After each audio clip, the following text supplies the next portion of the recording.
Charter act, खुली प्रतियोगी परीक्षा की शुरुआत। सरकारी नौकरियों सिविल सर्विसेज में भर्ती के लिए खुली प्रतियोगी परीक्षा शुरू की गई।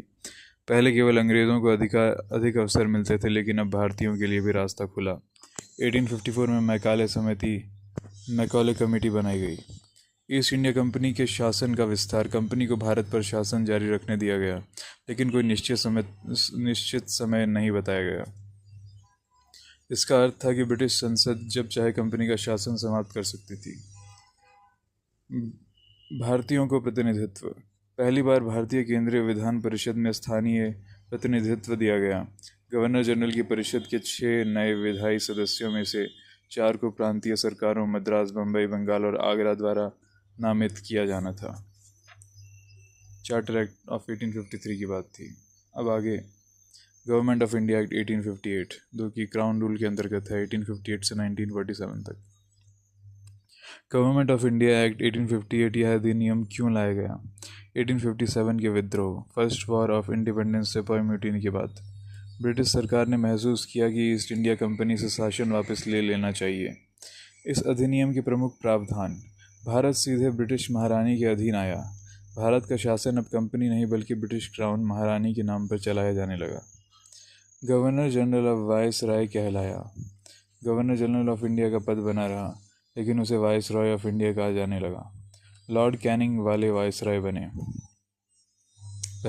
बने। दोहरे शासन, डुअल गवर्नमेंट का अंत। बोर्ड ऑफ कंट्रोल और कोर्ट ऑफ डायरेक्टर्स को समाप्त कर दिया गया। Secretary of state for India का नया पद। इंग्लैंड में भारत के लिए एक शक्तिशाली मंत्री नियुक्त किया गया। भारत के प्रशासन पर उसका पूरा नियंत्रण था। वह ब्रिटिश संसद के प्रति उत्तरदायी था। 15 संसदीय भारतीय परिषद। सेक्रेटरी ऑफ स्टेट की सहायता के लिए 15 सदस्यों की परिषद बनाई गई। यह सलाहकार संस्था थी। कानूनी संस्था, body corporate. Secretary of state in council को मुकदमा करने और मुकदमा झेलने का अधिकार मिला।